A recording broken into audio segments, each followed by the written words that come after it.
Bom dia, galerinha do quinto ano! Estamos nós aqui para mais uma videoaula. Vamos estudar? Sim, né? Porque estamos em casa, mas não estamos parados. Estamos dando continuidade ao nosso processo aprendizagem. E é muito importante que você esteja focado, né? Que você esteja acompanhando. Com certeza você vai brilhar e muito, né? Então vamos lá. Bom, hoje, 25/6/2020, uma quinta-feira, quinto ano, nós estamos com aula de português. É a nossa 15ª videoaula de português, quinto ano. Estamos no segundo bimestre, no segundo módulo, né, pessoal? E as nossas propostas da aula de hoje é correção das páginas 46, 47, 48 e 49, que é da aula anterior. Correção também das páginas 50, 51, 52, 53, que é da aula do dia 19, que é uma aula de sexta-feira, né, que estava lá no nosso cronograma. E vamos trabalhar, vamos dar início ao capítulo 6, onde nós vamos estudar as culturas singulares em um Brasil plural, né, nas páginas 58 e 59. Vamos ler o texto, já que nós vamos falar, né, dessas culturas singulares, né, nós vamos ler o texto Como Vivem os Índios, lá nas páginas 60, 61 e 62. Vamos ainda trabalhar com reportagem, vendo o que é uma reportagem, né, gramática, né, que está lá na pretérito perfeito e pretérito imperfeito, que é a página 66. Vamos ter atividades na 59, 63, 64 e 66, galerinha. Então, vamos, porque hoje temos muitas atividades. Mas não esqueça do principal, que olha, é esse aqui, né, que é a nossa apresentação, que mesmo que não tenha nada para copiar no nosso caderno, mas nós precisamos ter esse cabeçalho com as nossas propostas. Sabe por quê? Até para sua melhor organização, para você saber o que você vai estudar naquela videoaula, né? O que vai ser tratado ali, o que vai ser trabalhado. Quando você envia também para a tia Cláudia, e que por sinal está também, nós temos, e vocês aí, né, já receberam a nossa atividade avaliativa, né, deste nosso bimestre, né, do segundo bimestre. E olha que nós temos coisa.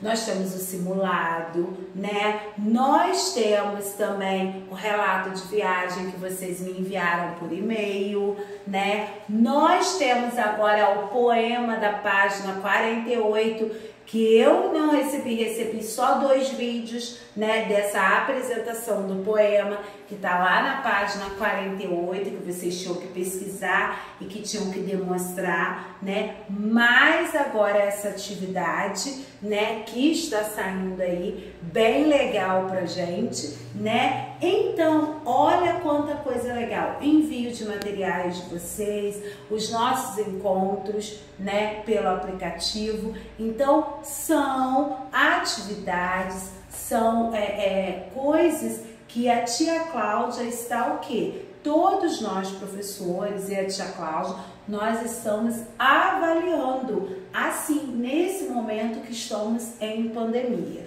Mas não estamos parados, continuamos. E vamos lá, falando nisso? Bom, nosso primeiro momento é de correção.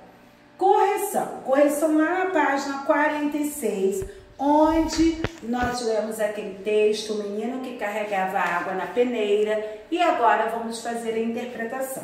Bom, aqui a mãe compara o fato de o menino carregar água na peneira. Sublinha a resposta no poema. Então, vocês viram o quê? Vocês viram aqui, olha, sublinhar. era o mesmo que roubar o vento e sair até bolso, tá? Então, vocês vão sublinhar aí essa ação aí de carregar, né, quando ela faz essa comparação. Bom, o que todos os elementos comparados, eles têm em comum? Todos são impossíveis de se realizar, tá, pessoal? Então, é o que tem em comum. Como o menino é descrito nesse poema? Ele era ligado em despropósitos, cismado e esquisito, tá? Bom, releia 2 versos do poema. A mãe reparou que o menino gostava mais do vazio do que cheio. Vazio está grifado e cheio. Nós trabalhamos já isso. Isso quer dizer que os sentidos que apresentam em destaque são chamados de quê? Sinônimos ou antônimos? São chamados de antônimos.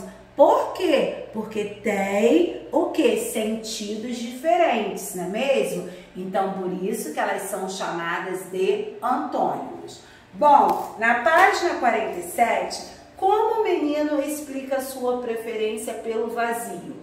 O menino falava que os vazios são maiores e até infinitos. Bom, releia esse verso do poema. Com o tempo, descobriu que escrever seria o mesmo que carregar água na peneira. Assinale a afirmativa correta sobre a expressão em destaque. Qual é?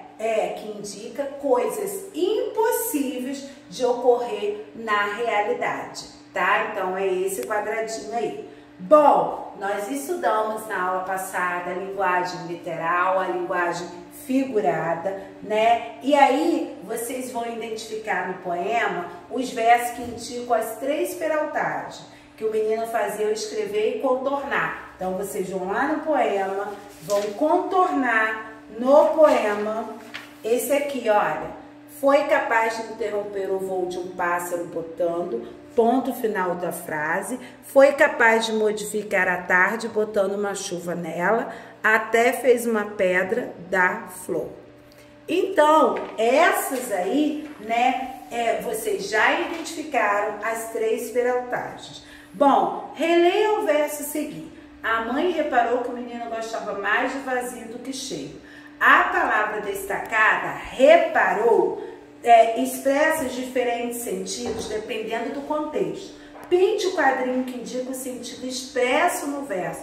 O expresso no verso que quis dizer aí, né, nós podemos ver e fazer um X no perceber. Pintar o quadradinho, o primeiro quadradinho, que é o perceber. Bom, vamos à correção da página 48. O menino que carregava água na peneira é um poema narrativo, ou seja, um texto que conta uma história em versos, né? Qual é o enredo do poema lido? Olha aqui, é a história de um menino cismado, esquisito, que gostava de vazios e despropósitos e começou a escrever. Então, descobriu que por meio da escrita poderia transformar coisas impossíveis em possíveis. Tá? Então, esse é o enredo desse poema. Quem são os personagens desse poema? O menino e a sua mãe, né? São os personagens. E aí, quando vocês assinalaram a alternativa correta sobre quem conta a história no poema, e aí vocês colocaram aqui, é a primeira. A história ela é contada pelo menino, no qual explica como virou poeta, tá? Então, primeiro. Copie os versos, né, que é possível perceber a passagem do tempo no poema. Então, entre aspas, tá? Porque a gente está copiando lá.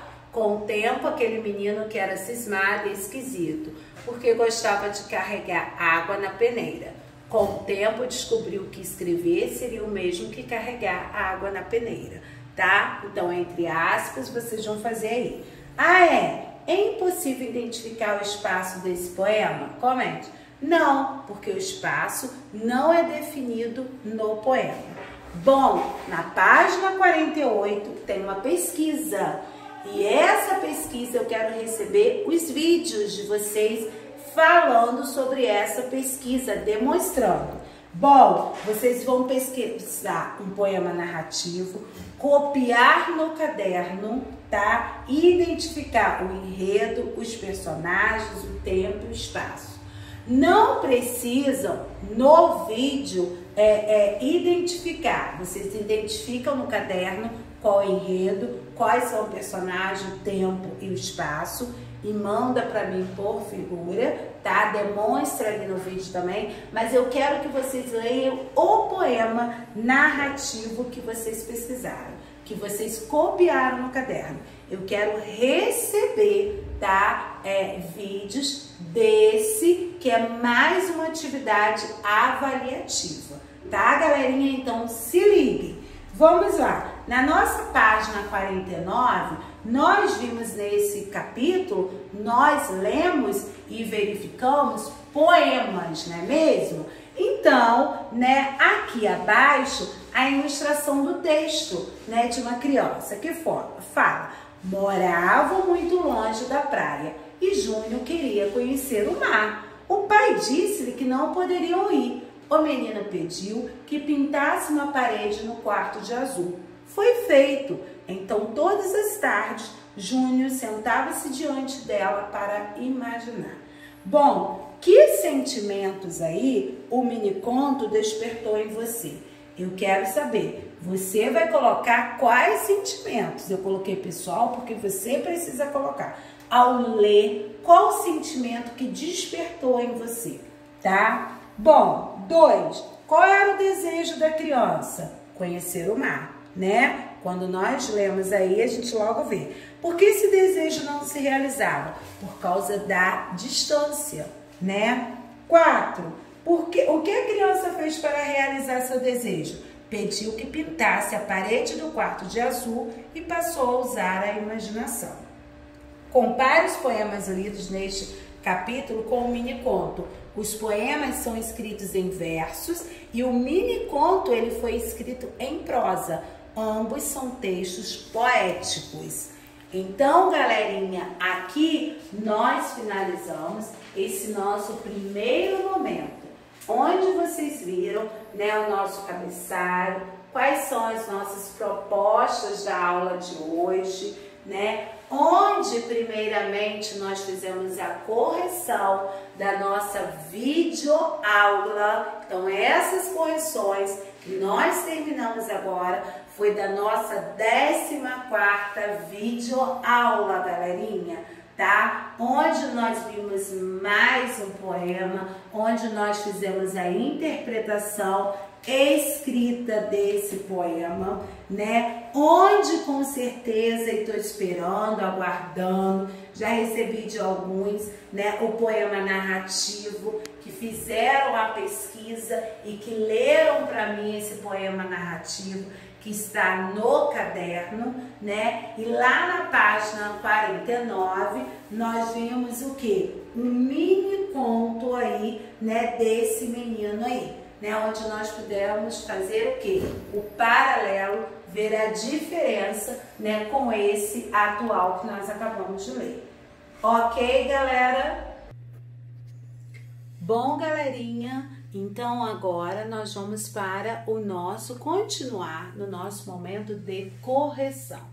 Agora a correção são das páginas 50, 51, 52, 53 da aula do dia 19/6. Bom, onde tratamos de formação de palavras, tá? Então vamos lá. Na página 50, quando eu falo, né, manga vem do quê? Vem da mangueira. Então, vocês vão pintar de amarelo.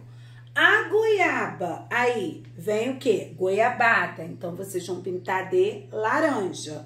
E a banana vem da bananeira. Vão pintar, então, de azul. Bom, a 2. Leia as duas palavras derivadas. Nós temos infeliz e nós temos perigoso.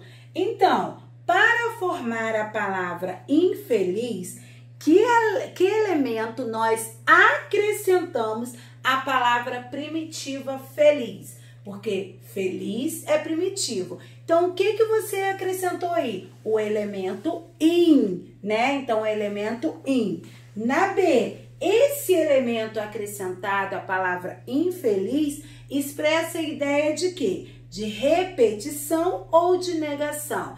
expressa o quê? Negação, tá? Página 51. Para formar a palavra perigoso, que elemento foi acrescido, né? Acrescentado à palavra perigo. Qual foi o elemento? O elemento oso, né? Que eu acrescentei aí a palavra perigo. Bom, e na 1 eu peço para vocês assinalar P se é primitivo e D se é derivada. Bom, as palavras primitivas, elas vão dar origem às outras. As palavras derivadas são aquelas originadas, né? São aquelas que já vêm de outras palavrinhas. Então, vamos lá. Quando eu falo fruta, ela é primitiva. Floricultura, ó, já é derivado, então é o D. Fruteira é D, porque está vindo originada de outra. Folha, P, primitiva. Flor, P, primitiva. Folhagem já é D, derivado. 2, vocês vão contornar os prefixos. Prefixo é o que vem antes. Então, vocês vão contornar. De refazer é o re. De desfazer é o des. De inválido é o in. E de antipatia é o an. Então, prefixo é o que veio antes. E agora, vocês vão ligar cada palavra ao prefixo, né, que expressa. Refazer, vocês vão ligar com repetição. Desfazer com ação. Inválido, vão ligar com negação. Antipatia, vão ligar com oposição, tá? Na 3, vocês vão empregar sufixos, tá? Sufixo é o que vem após. Nas palavras para formar palavras derivadas. Bom, manobra, manobrista. Dente, dentista. Feira, feirante. Vamos à página agora 52. Bom, a nossa página 52, nós vamos ver substantivo simples, é aquele formado de apenas uma palavra, e substantivo composto, que é aquele formado de mais de uma palavra, né? Nós vimos que o substantivo composto, ele pode estar ligado ou não pelo hífen. Então, vamos lá. Quando eu falo qual do substantivo é formado apenas de uma palavra, conforme eu estou vendo? Porco e porco-espinho. É o porco. Qual é formado por duas palavras? Porco e espinho. Então, os substantivos simples são formados por apenas uma palavra. Já os substantivos compostos são formados de duas ou mais palavras, ligados ou não por hífen. Bom, a nossa página 53, nós vamos ler as frases, nós vamos analisar os substantivos em destaque e nós vamos colocar SS, substantivo simples, SC, substantivo composto. Ganhei um quebra-cabeça no meu aniversário, para colocar substantivo composto.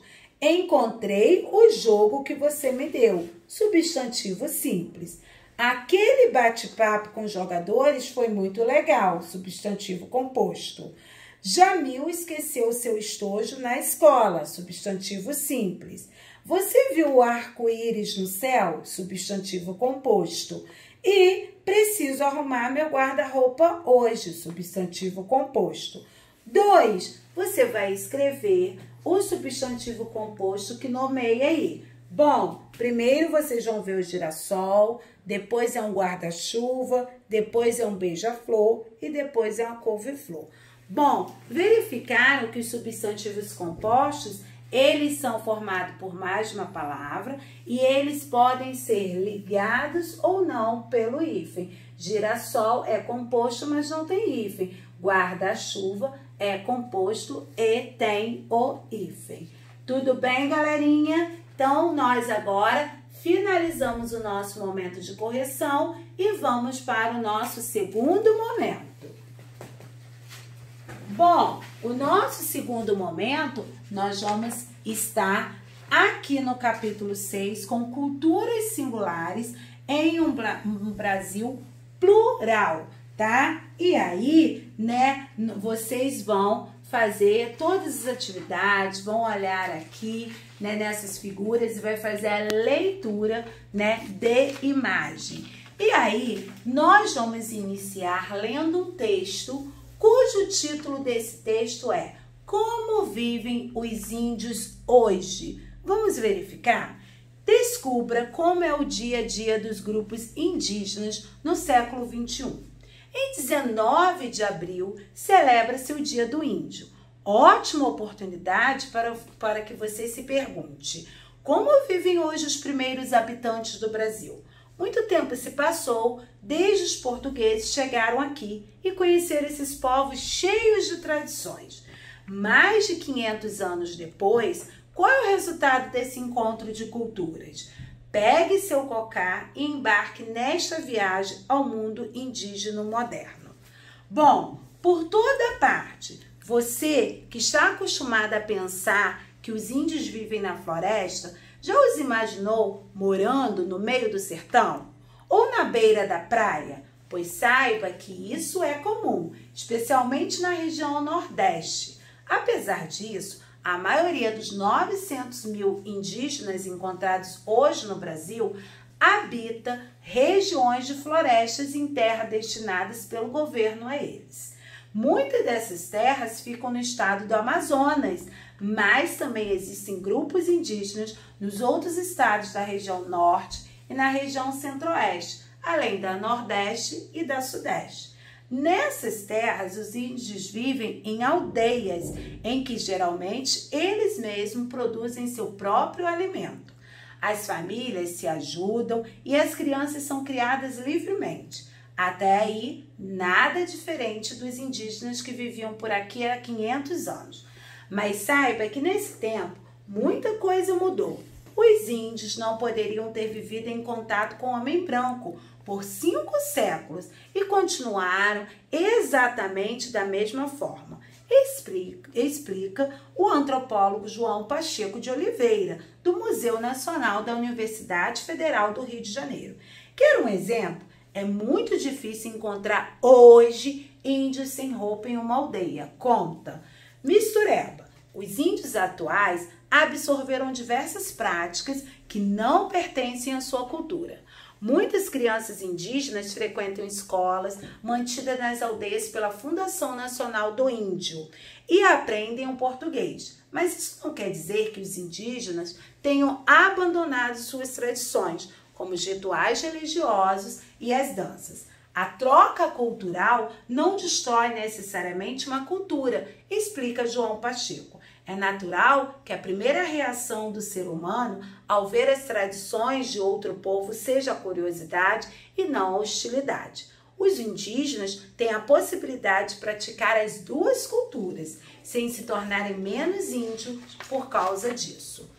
Quer ver como é possível? Quando alguém fica doente em uma aldeia, a pessoa é tratada ali mesmo. Isso porque os índios têm muitos conhecimentos para utilizar ervas e plantas no tratamento das moléstias. Além disso, existe o pajé, um curandeiro responsável por cuidar dos doentes. Mas quando o caso é grave e não pode ser resolvido dentro da aldeia, aí o jeito é levar o doente até a um hospital. Nas cidades, agora que você já conhece essa mistura cultural, não vai se surpreender tanto ao descobrir que os índios chegaram às grandes cidades. Em lugares como Manaus, São Paulo, eles têm movimentos organizados, conta o João Pacheco de Oliveira. Assim, consegue manter uma vida coletiva de cooperação e promover encontros em que se mantêm suas atividades rituais. Depois de saber de tudo isso, dá para ver que pessoas de diferentes culturas podem conviver em harmonia e aprender uns com os outros. Conviver com os índios seria uma experiência maravilhosa para qualquer criança. Eles têm muito a contar e a ensinar, garante João Pacheco de Oliveira. De fato, quem aí não gostaria de ter um amigo indígena? Bom, já viram que os textos desse capítulo vai trabalhar muito, né, com essas diferenças culturais. Essas diferenças que nos faz o quê? Né? Onde nós podemos ver e conviver com harmonia. Por quê? Porque nós aprendemos uns com os outros. E aí temos que respeitar as diferenças e muitas das vezes aprender com ela também, né? Então, nós vamos ter a atividade, né, na página 63 desse texto e aí na 64 também. E bom, na 64 vai nos falar, e aí a gente vai perceber aqui também, vamos analisar na 64, na 66 e na 67, trarão pra gente, olha, primeiro, um gênero, outro gênero textual que nós vamos ver que é a reportagem. O que é reportagem? É um texto jornalístico que vai informar sobre um assunto específico. Mas preste atenção, pode ser escrito oral e ter o quê? Apresentar também depoimentos de especialistas, a fim de comprovar esses fatos que estão sendo apresentados na reportagem. E aí, eu trouxe para vocês, só para vocês verificarem, uma reportagem, né? UFSGS lidera a rede de pesquisa sobre os impactos sociais da Covid. Bom, isso eu quis trazer para vocês verificarem, né, o quanto a gente, ultimamente, nós temos visto muito esse gênero textual, que é a reportagem, né? Por se tratar o quê? De ser um texto jornalístico que vai nos informar sobre um assunto específico. Então, é um gênero textual, conforme nós vimos aqui, que é a reportagem. Bom, nós já verificamos e vocês já sabem o que é um verbo, né? Vocês já estudaram. Mas agora nós vamos ver o que é o pretérito imperfeito e o que é o pretérito perfeito. Bom, quando um verbo vai indicar uma ação que ocorreu mais de uma vez ou que costumava acontecer, ele está no pretérito imperfeito. Veja, na infância eu tomava suco no café da manhã. Então, isso indicou uma ação que ocorreu mais de uma vez. Na infância, eu tomava suco no café da manhã. Então, esse verbo tomava, que indica uma ação que ocorreu mais de uma vez, eu digo que esse verbo está no pretérito imperfeito. Bom, quando o verbo indica uma ação momentânea ocorrida no passado, ele está no pretérito perfeito. Vejam, ontem eu tomei suco no café da manhã. O tomei é momentâneo, só que é momentâneo ocorrido no passado. Se é momentâneo ocorrido no passado, logo eu tenho o verbo que é pretérito perfeito. Bom, lá na página de vocês, na página 66, né, e 67, já traz até a conjugação desses verbos pretérito perfeito e pretérito imperfeito. Bom, galerinha, nesse momento, vocês estão verificando aí que nós fizemos a correção das páginas da aula do dia 19/6, onde pudemos estudar formação de palavras, onde verificamos e identificamos substantivo primitivo, derivado, simples, composto, né? E também já introduzimos, já iniciamos no nosso capítulo 6, onde já vemos que será um capítulo assim, que nós vamos aprender a conviver com essas, né, singularidades, onde nós vamos aprender a viver em harmonia, aprendendo sempre um com o outro. Vimos já esse conteúdo aí, um gênero textual que é a reportagem, que é um texto jornalístico que vai informar sobre o assunto específico, e identificamos e sabemos agora quando é um verbo que está no pretérito imperfeito e quando o verbo está no pretérito perfeito. Bom, galerinha, é muito importante que vocês estejam ligados na nossa videoaula que sai semanalmente lá no nosso canal. E cada videoaula ela tem uma proposta, são várias propostas através dessa videoaula. Além da videoaula, estarem ligadinhos sempre no nosso link dos nossos acompanhamentos também semanais lá no aplicativo. E agora, mãos à obra! Temos muitas atividades e qualquer dúvida, só chamar a tia Claudinha. Bom, fiquem em casa, mas fiquem com uma rotina de estudos, né? Diariamente. Isso é muito importante. Até a próxima aula, se Deus quiser.